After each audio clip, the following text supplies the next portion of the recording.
شب برات میں کوئی صحیح حدیث مبارک میں یہ ثابت نہیں ہے کہ فلاں عبادت کی جائے یا 15 کا روزہ رکھا جائے یا اسی رات کو لیلۃ مبارکہ جو قرآن میں ہے وہ سمجھا جائے کہ اس میں رزق تقسیم ہوتا ہے اور لکھا جاتا ہے. یہ تو لیلۃ القدر کے خصائص ہیں. اس پر تمام محدثین کا، جہاں تک میں نے دیکھا ہے، تمام محدثین کا اتفاق ہے کہ اس کی فضیلت میں صحیح حدیث ایک بھی نہیں ہے. اس رات کی فضیلت میں ایک بھی صحیح حدیث موجود نہیں ہے. غیر علم تو لوگ دین تو شاید وڑ دیں جڑیاں دین نہیں.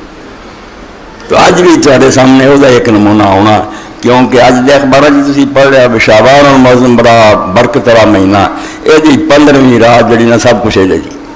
15ویں رات نفل پڑھو تو روزے رکھو تو یعنی دین جو گلاں وڑ دیاں جنہاں دا دین نال تعلق ہی بالکل کی کریے. صفحیاں دے صفحے، کتاباں دیاں کتاباں، رسالے پڑھ دیتے ہیں لیلۃ النصف من شعبان کہ شعبان دی 15ویں رات دی آ فضیلت ہے. اس دن قسمت لکھی جاندی ہے، مرن جمن والے لکھے جاندے، کوئی پتے ڈگ جاندے جنہاں دے چر جاندے وہ مر جانے، کوئی اگاؤندے انہوں نے پیدا ہونا.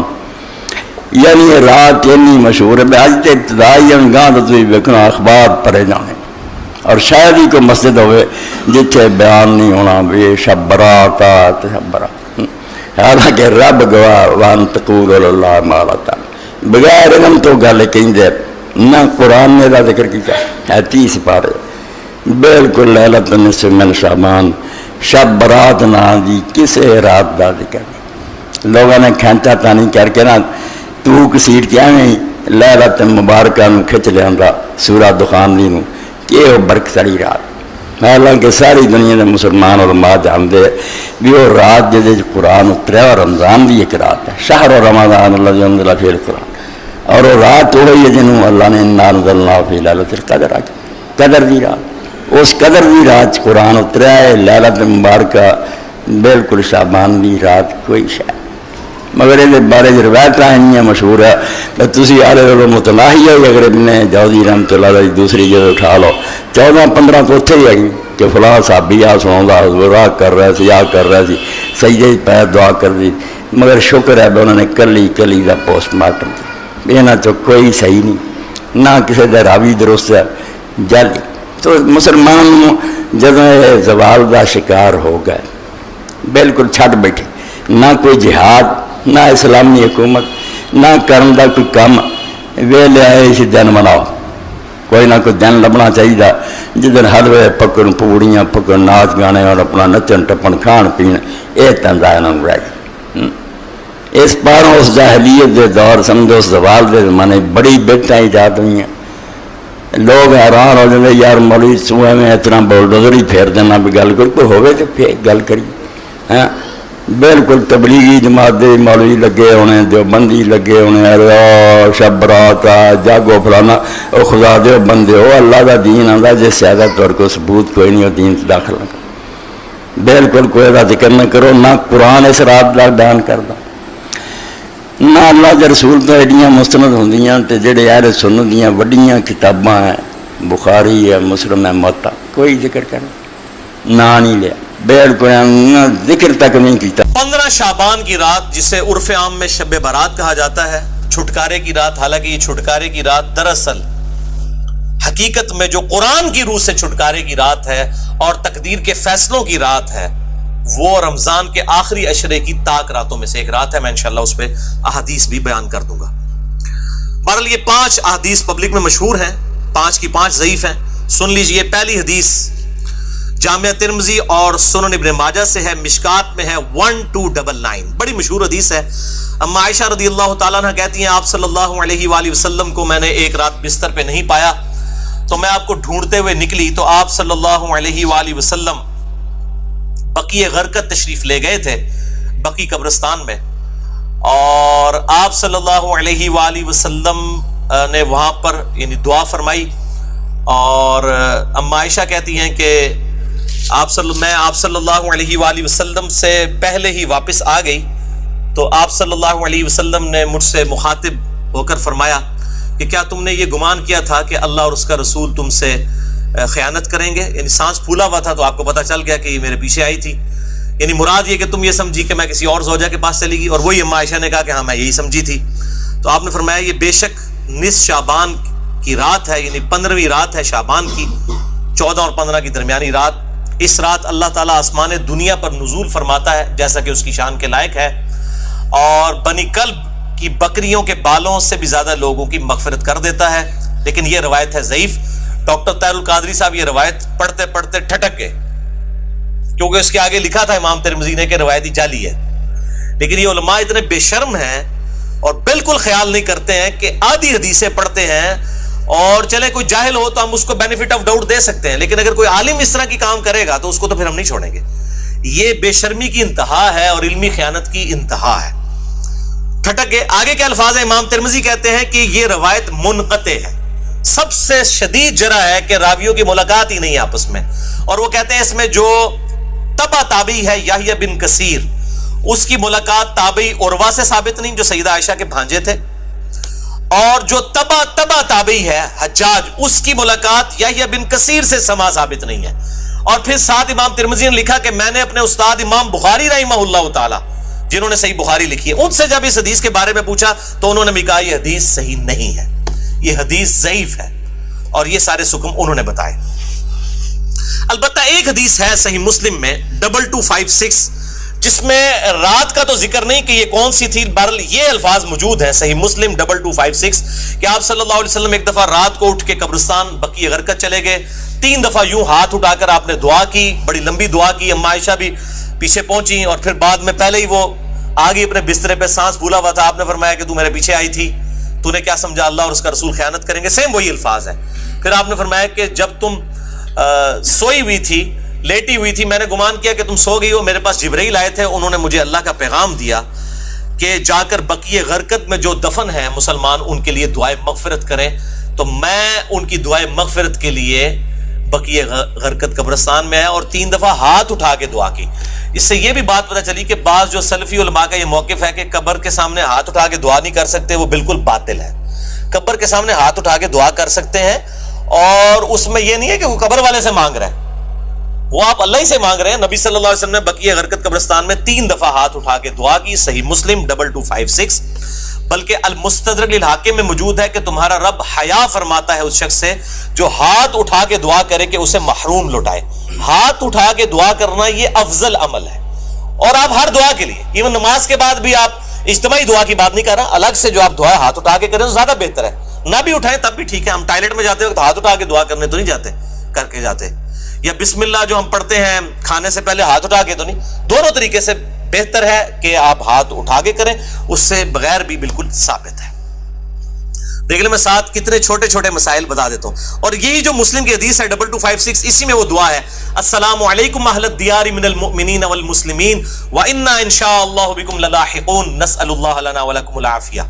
جو قبرستان جانے کی دعا ہے کہ اے اس قبرستان کے رہنے والے مسلمان مرد و عورت، مومنین مرد و عورت، ہم تم پر سلامتی بھیجتے ہیں، اور ہم تم سے اللہ کے حضور جو ہے وہ عافیت کا سوال کرتے ہیں. بے شک ہم بھی مر کے تمہارے پاس آنے والے ہیں، اپنے لیے بھی اور تمہارے لیے بھی اللہ کے حضور ہم عافیت کا سوال کرتے ہیں. دوسری حدیث شعب الایمان امام بیہقی کی کتاب میں ہے 1305، مشکات کے اندر اس کا نمبر ہے، اور یہ ویسے پرائمری کتاب ہے امام بیہقی کی شعب الایمان. اما عائشہ کہتی ہیں کہ 15 شعبان کی رات تھی. اس کے بارے میں آپ صلی اللہ علیہ وآلہ وسلم نے فرمایا کہ 15ویں رات کو اس سال پیدا ہونے والے اور اس سال فوت ہونے والوں کے نام لکھ دیے جاتے ہیں. اسی رات اعمال اوپر چڑھتے ہیں اور لوگوں کا رزق بھی لکھ دیا جاتا ہے. یہ سارے فضائل قرآن کے اندر سورہ القدر سورت نمبر 97 میں تقدیر کے فیصلے کی رات اور سورہ الدخان کے اندر شب قدر کے بارے میں آئے ہیں. اور میرا اصول یہ ہے کہ اگر کوئی حدیث جس کو محدثین بھی ضعیف کہہ رہے ہوں اور وہ قرآن سے بھی ٹکرا رہی ہو تو اس کو ریجیکٹ کرنا بالکل آسان کام ہے. اس حوالے سے وہ حدیث بھی میں انشاءاللہ بعد میں بتا دیتا ہوں. تو یہ روایت بھی منقطع ہے. اس میں ابن حارث جو تابعی ہے اس کی سیدہ عائشہ سے کوئی ملاقات ثابت نہیں ہے، یہ منقطع روایت ہے. اور دوسرے طریق میں ابن کثیر العبدی ضعیف راوی ہے. البتہ جو شعبان میں اعمال اللہ کے حضور چڑھائے جاتے ہیں وہ حدیث ٹھیک ہے، سنن نسائی 2359 جو ہمارا آلریڈی ڈسکس کر چکے ہیں. تیسری حدیث سنن ابن ماجہ سے ہے 1306 مشکات کے اندر اس کا نمبر ہے, اور اس حدیث کو وہ ضعیف جمع ضعیف برابر ہے حسن کا فارمولہ لگا کے شیخ البانی نے صحیح کہا ہوا ہے. اور اس میں مجھے ایک لطیفہ بھی ضمناً یاد آ گیا. آج سے کئی سال پہلے اسلام آباد میں ایک اہل حدیث عالم جو ہے وہ بریلویوں پہ گرج رہے تھے, یہ بدعت ہے اس رات میں عبادت کرنا, کوئی ثابت نہیں, کوئی حدیث نہیں. تو میں نے ان کو ایک چٹ لکھ کے بھیجی کہ آپ کے جو روحانی ابا جان ہے محدث اعظم سعودیہ شیخ ناصر الدین البانی, انہوں نے تو یہ سنن ابن ماجہ کی روایت کو جو مشکات میں 1306 ہے اس کو تو صحیح کہا ہوا ہے. تو مہربانی کر کے یہ جتنا غصہ ہے یہ البانی پہ بھی نکالیں آپ. تو اگر آپ کہتے ہیں اس کی اجتہادی غلطی ہے تو ان بیچاروں کو بھی اجتہادی غلطی کہہ کے چھوڑ دیں. یعنی آپ نے دوگلی پالیسی کیوں رکھی ہے؟ یا کم از کم پبلک کو بتائیں تو صحیح. لے جی بے شرمی کی انتہا ہے, اس بندے نے چٹ بھی پڑھی ہے لیکن بیان نہیں کیا. اپنے بابے سب کو پیارے ہیں, ہمارا بابا ہمیں پیارا, تو وہی صاحب ہے, بابے سب کو پیارے ہیں. یہ بابوں کا فتنہ بڑا خطرناک ہے, چاہے وہ کسی بھی شکل میں نکل آئے. تو یہ مجھے ضمناً بات یاد آ گئی اسی حدیث کے حوالے سے. ابو موسیٰ اشعری رضی اللہ تعالیٰ عنہ کہتے ہیں کہ نبی صلی اللہ علیہ وسلم نے فرمایا, بے شک اللہ تعالیٰ شعبان کی 15ویں رات اپنے بندوں پر خصوصی توجہ فرماتا ہے اور تمام مخلوق کو بخش دیتا ہے سوائے نمبر 1 مشرک کے اور نمبر 2 کینہ رکھنے والے کے. یہ انتہائی سخت ضعیف روایت ہے اور اس میں کئی حکم ہے. نمبر 1, زبیر بن مسلم اور عبد الرحمن مجہول راوی ہیں, ان نون راوی ہیں جن کا کوئی یعنی لاپتہ راوی ہیں جن کا کوئی تعارف نہیں ہے. دوسرا, ابن لہیہ اور ولید بن مسلم, یہ دونوں مدلس ہیں اور ان سے روایت کر رہے ہیں اور سما کی تصریح کوئی نہیں ہے. اور شیخ زبیر صاحب نے مشکات 1306 کے فٹ نوٹ پہ لکھا کہ اس کی جو سند ہے یہ ظلمات میں ڈوبی ہوئی ہے, یعنی کسی صورت ہی حسن درجے تک نہیں پہنچتی ہے. یہ تو ضعیف میں بھی سخت ترین ضعیف روایت ہے. اور اس میں پھر اب وہ 11,000 وولٹ والی روایت یہاں پہ بیان کر دوں جو کہتے ہیں ہم صحیح اور ضعیف کا فرق نہیں کرتے, اور میری مجبوری ہے, اس کے بغیر یہ دماغ میں ڈرل نہیں ہوتا, یہ روایت میں بیان نہ کروں تو. مشکات میں ہے 4902 مسند احمد اور امام بخاری کی الادب المفرد کے حوالے سے. امام بخاری کی بھی ساری حدیثیں صحیح نہیں ہیں, صرف صحیح بخاری کی روایتیں صحیح ہیں. الادب المفرد میں یہ ضعیف روایت ہے. اور اگر ہم ڈاکٹر تعلق قاضی صاحب کہتے ہیں ہم امام حنیفہ کے مقلد ہیں, آپ بخاری کے مقلد ہیں, اگر ہم بخاری کے مقلد ہوں تو اس روایت کو صحیح مانیں. مشکات میں 4902 ہے کہ جو شخص اپنے جہلی نسب پر فخر کرے تو اس کو پھر تم کہو کہ تم اپنے جہلی نسب پہ فخر کرتے ہو, اسے کہو کہ اپنے باپ کی شرمگاہ کاٹ کے اپنے منہ میں رکھ لے, نعوذ باللہ من ذالک. اور یہ بات اس سے کنایے سے نہ کرو, ڈائریکٹ کرو. اتنی بےہودہ بات آپ صلی اللہ علیہ وسلم کبھی کہہ سکتے ہیں؟ وَإِنَّكَ لَعَلَىٰ خُلُقٍ عَظِيمٍ, اخلاق کے بلند ترین درجے پہ فائز. اور بخاری اور مسلم کی حدیث کہ آپ صلی اللہ علیہ وآلہ وسلم میں کنواری لڑکیوں سے زیادہ شرم و حیا تھی, وہ اس قسم کی بات کر سکتے تھے. اس میں بھی یہی حکم ہے. اس میں حسن بصری مدلس ہیں اور ان سے روایت کر رہے ہیں, اور صحیح مسلم کے مقدمے میں موجود ہے کہ مدلس کی ان والی روایت سما کی تصریح کے بغیر ضعیف ہوگی. مسئلہ نمبر 36 میرا سن لیں, ضعیف الاسناد اور من گھڑت احادیث کے فتنے کا تحقیقی جائزہ, جسے شوق ہو تو یہ میں نے الزامی جواب پھکی کے طور پہ یہ اینٹی وانم دیا تھا, یہ والی روایت. چوتھی حدیث مسند احمد سے ہے, مشکات میں ہے 1307, عبداللہ ابن عمر بن عاص, سیم الفاظ ہیں وہی کہ 15ویں رات کو سب کی مغفرت ہو جاتی ہے, لیکن اس میں الفاظ ہیں سوائے خودکشی کرنے والے کے اور کینہ رکھنے والے کے. لیکن اس میں ابن لہیہ جو ہے وہ مدلس, اس میں تو نہیں ہے ویسے وہ مدلس راوی ہیں, لیکن اس میں ان کی روایت اختلاط کے بعد کی ہے, یعنی جب ان کا حافظہ بگڑ گیا تھا.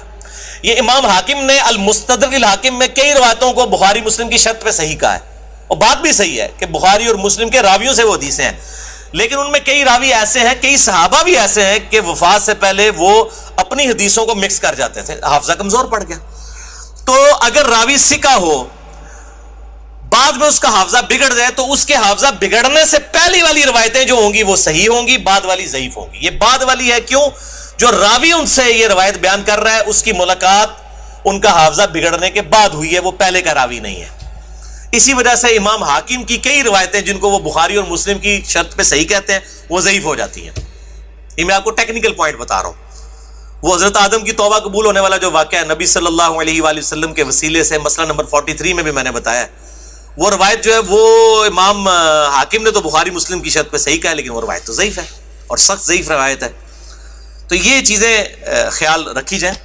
اور یہاں پہ میں ایک ضمناً اور بات بھی عرض کر دوں کہ یہ اہل تشیع کے ہاں بھی شعبانیہ منایا جاتا ہے 15 شعبان کی رات کو. وہ شب برات نہیں منا رہے ہوتے ہیں, وہ امام محمد بن حسن عسکری کا یوم ولادت مناتے ہیں. ان کے ہاں بھی یہ کانسیپٹ نہیں ہے شب برات والا, لیکن وہ ہمارے بریلوی بھائی خوش ہو رہے ہوتے ہیں کہ انہوں نے بھی لائٹنگ کی ہوئی ہے, ہم نے بھی کی ہے, تے سنی شیعہ دا اجماع بنا لیندے نے. دیکھو اجماع کوئی نہیں ہے, وہ اپنے چکر چ ہوندے ہیں, تسی اپنے چکر چ ہوندے ہو. ٹھیک ہے, تے اسی اپنے چکر چ اسی اپنی آخرت دی فکر چ. تو وہ امام محمد بن حسن عسکری کا یوم ولادت. 5ویں حدیث سنن ابن ماجہ سے ہے, مشکات میں 1308. مولا علی رضی اللہ تعالیٰ عنہ علیہ السلام سے ہے کہ جب شعبان کی 15ویں رات ہو تو آپ صلی اللہ علیہ وسلم نے فرمایا دن کا قیام کرو, رات کا قیام کرو, دن کا روزہ رکھو. اب دن کا روزہ الگ سے صحیح مسلم وہ 45 نمبر حدیث تھی اس سے ثابت ہے, اس کی وجہ سے میں نہیں, وہ الگ سے, کیونکہ غروب آفتاب سے طلوع فجر تک آسمان دنیا پر اللہ تعالیٰ نزول فرماتا ہے اور کہتا ہے کوئی مغفرت کا طالب کہ میں اسے بخش دوں, ہے کوئی رزق مانگنے والا کہ میں اسے عطا کروں, ہے کوئی عافیت چاہنے والا کہ اسے عافیت دوں. اور یہ سلسلہ طلوع فجر تک حتی مطلع الفجر, وہ جو سورہ قدر میں شب قدر کے بارے میں آتا ہے, یہ وہی الفاظ ہیں. یہ روزانہ ہوتا ہے, تہائی رات آخری جب رہ جاتی ہے. بخاری مسلم کے حوالے سے میں حدیث بیان کر چکا ہوں. تو 15 شعبان کا روزہ جو ہے وہ معاملہ بالکل الگ ہے. اس حوالے سے اور کئی روایتیں ہیں. شیخ زبیر علی رحمہ اللہ تعالیٰ نے ایک پورا مضمون لکھا تھا جو مقالات کی پہلی جلد کے اندر وہ مضمون موجود ہے, جسے شوق ہے تو وہ پڑھ سکتا ہے. 14-15 صفحوں کا مضمون ہے جس میں انہوں نے یہ ساری بحثیں اس کی ضعیف روایتوں کے حوالے سے کی ہیں, اور انہوں نے ہی ایک صحیح قول بھی ایک تابعی کا لکھا.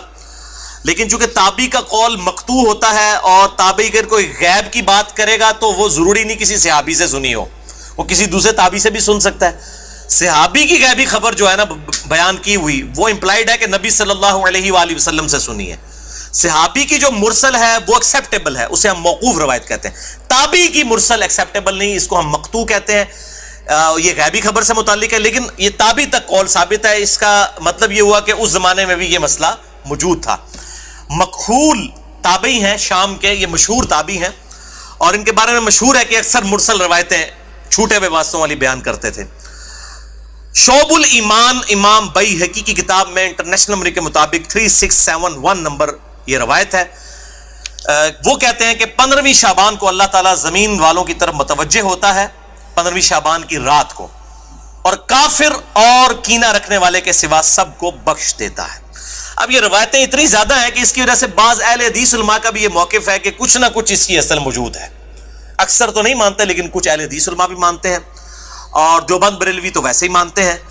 اور میرا موقف شروع سے جو تھا وہی ہے کہ میں ہمیشہ فتویٰ نہیں لگاتا, خود کرتا نہیں ہوں, کسی پہ فتویٰ نہیں لگاتا. میرا مسئلہ نمبر 44 پرانا بھی سن لیں اور اب یہ نیا بھی آج ریکارڈ ہو رہا ہے. میرا موقف وہی تھا 5 سال پہلے بھی, اور باقی میں خود کیوں نہیں کرتا, جب تک کوئی چیز اتھینٹیکیٹ نہ ہو جائے تو نہیں کرنی چاہیے. یہ اکثر کہتے ہیں نیکی کا کام ہے, خیر ہے کرنے دو جی. لوگ سال کے بعد اگر کوئی نکلی ہے عبادت کے لیے, تو میرے بھائی سال کے بعد لوگ عید کی نماز کے لیے نکلتے ہیں, تو آپ عید کی اذان کیوں نہیں دیتے ہیں لوگوں کو بلانے کے لیے؟ نہیں جی ثابت نہیں ہے. تو کیا ثابت نہ ہوئی تو کیا ہوا, گناہ کا کام تو نہیں ہے, دے دیا کرے اذان. سال بعد لوگوں نے عید پڑھنے کے لیے نکلنا ہوتا ہے. پکیجے الزامی جواب, اینٹی وینم, لاجیکل آنسر. تو کہیں گے نہیں جی ثابت نہیں. بھئی آپ کا تو فارمولا تھا, ثابت ہو یا نہ ہو, نیکی کا کام ہے تو کر لیں. تو عید کی اذان دے دیں, جنازے کی اذان دے دیں, کیوں نہیں دیتے؟ کہتے ہیں جی نبی صلی اللہ علیہ وآلہ وسلم سے ثابت نہیں. ہم بھی یہی کہہ رہے ہیں. اور پھر اس حدیث کو بھی یاد کر لیں جو صحیح مسلم میں 2684 اور مشکات میں 2052 ہے کہ آپ صلی اللہ علیہ وآلہ وسلم نے جمعے کے دن کو اور جمعے کی رات یعنی شب جمعہ کو قیام کے لیے مخصوص کر لینا, یعنی میں نے صرف یہ اسی میں ہی قیام کرنا ہے, اس سے منع فرمایا ہے.